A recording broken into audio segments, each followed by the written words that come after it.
पिताजी हाल न बूझे तो कैसा लगेगा।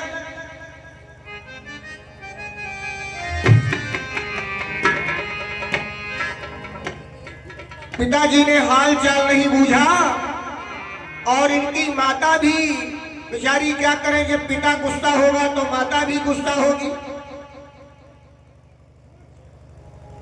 तो जब पिता ने हाल नहीं बूझा तो माता जी थोड़ा आई और जरा सी मुलाकात किया, माता भी चली गई।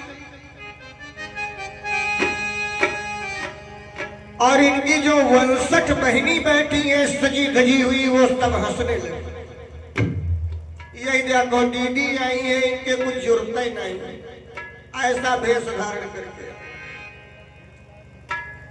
दक्षिण कछु ऊंची कुशलाता, अब बहिनी मिली बहुत मुश्किल। दक्षिण कछु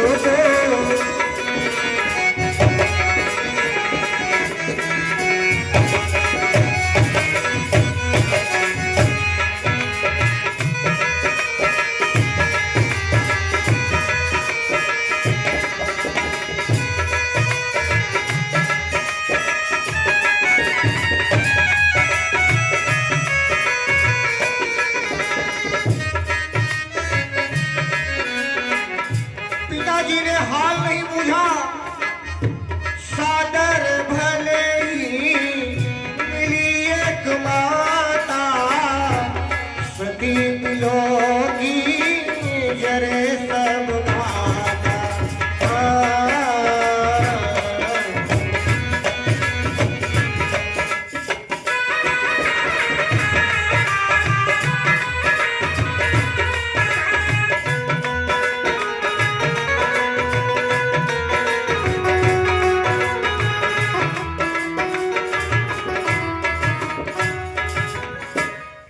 माता मिली भी थोड़ी देर के लिए। अब जब 60 बहनें 59 हंस रही हो, अब सती जी को क्रोध आ गया, अरे यहां आने में तो मेरा अपमान ही हुआ। भोले बाबा सही कह रहे थे, वहां जाना ठीक नहीं है, लेकिन नारी स्वभाव के बस मैंने जिद कर दिया और चली आई। अच्छा कोई बात नहीं है, चलो थोड़ा यज्ञ देख लेते हैं कैसी हो रही है, फिर अपने कैलाश में वापस जाऊंगा।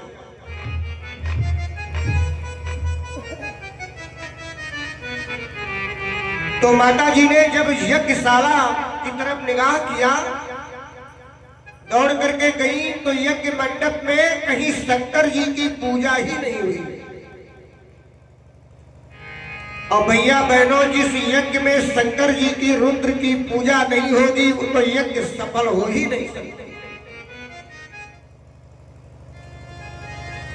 तो रामायण कहती है वहां यज्ञ नहीं हो रही है, क्या हो रहा है? सती जाई देखो तब जागा, वहां जागा हो रहा है। एक होती है यज्ञ, एक होता है जागा। सती जाई देखो तब जागा, अब कतहु न दीख सब करे भाग, कतहु न दीख सब करे भाग।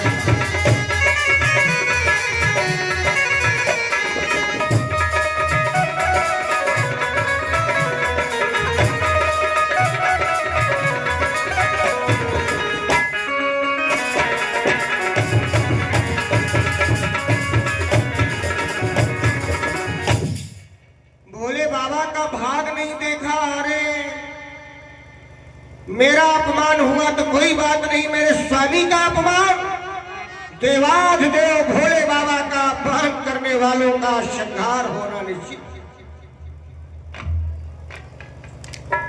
कुछ लोग कहते हैं कि माता जी गुस्सा होके हवन कुंड में कूद गई। नहीं, वहां कूदने की उनको आवश्यकता नहीं है। इतना क्रोध आ गया कि माता जी के शरीर से ज्वाला प्रकट हो गई। रामायण कहती है कि अस कही हो गए गिनतन यारा,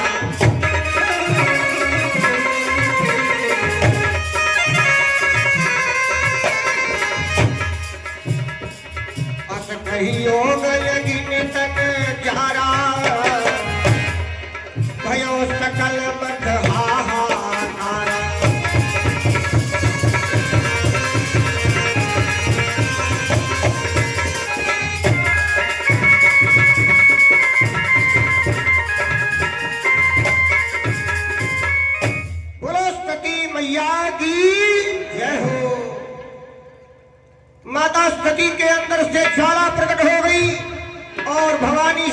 वहीं पर जल करके खाक हो गई।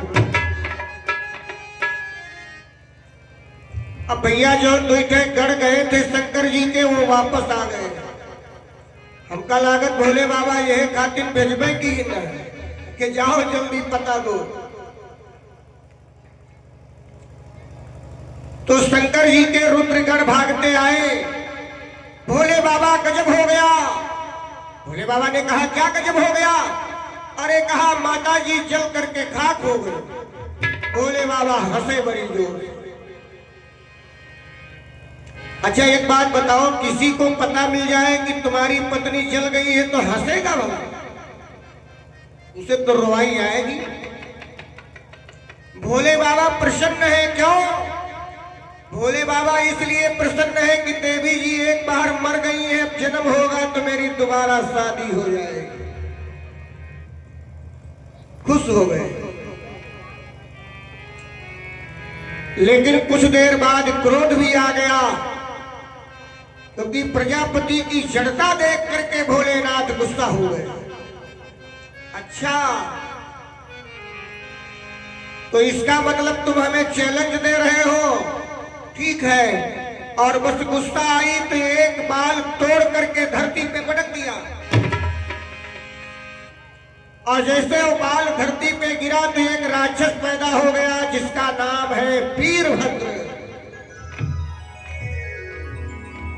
वीरभद्र तलवार लेके खड़ा हुआ। गुरुजी क्या आज्ञा है? भोले बाबा ने कहा आज्ञा ज्यादा नहीं है, तलवार लेकर के जाओ, हमारे ससुर का मूड़ काट करके हवन कुंड में शाह कर दो, जाओ।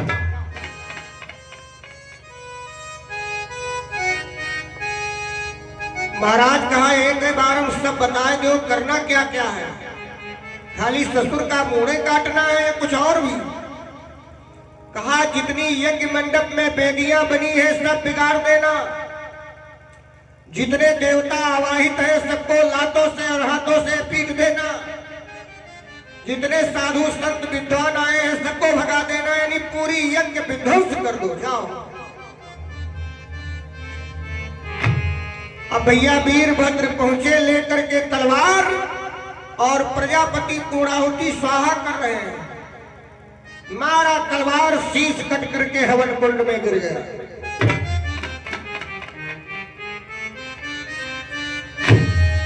अब जब जजमान का सर कट गया तो कथा सुनने वाले, पूजा करने वाले खुद ही भागे बेचारे, भगदड़ मच गई। खैर भृगु ऋषि वहां थे तो थोड़ा अपनी तपस्या से थोड़ा बहुत रक्षा किया।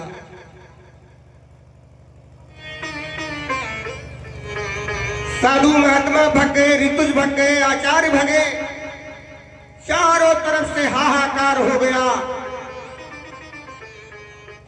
अब जरा विचार करना मेरे भाई बहनों, ये यज्ञ हुई कि जागा हुआ? जागा हुआ ना। जागा उसे कहते हैं जो यज्ञ बिगड़ जाते हैं। और रामायण में 2 बार यज्ञ बिगड़ी है, 2 बार जागा हुआ है, बाकी यज्ञ तो हुई है।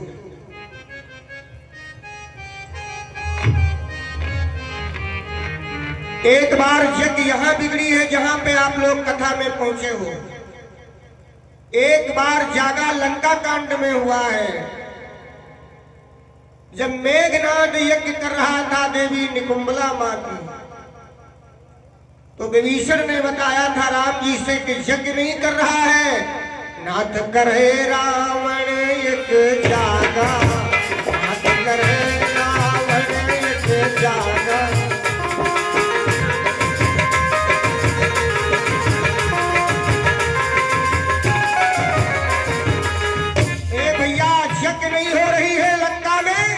जागा हो रहा है, नाथ करे रावण यज्ञ जागा, दूर भय नहीं करही भागा, दूर भय।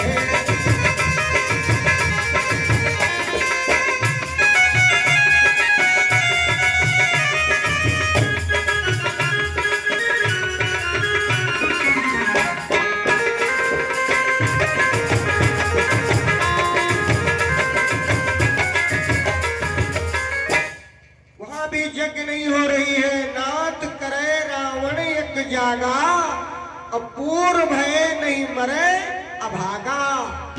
तो जितने बानर सेना थी जाकर के पूरी यज्ञ को विध्वंस कर दिया था, वहां भी जागा हुआ। अब जब शंकर भगवान ने यज्ञ विध्वंस करवा दिया तो सारे देवता भगवान शिव की आराधना करने लगे। हे भोलेनाथ, हे शशांक शेखर अवघड़नाथ, अगर ये यज्ञ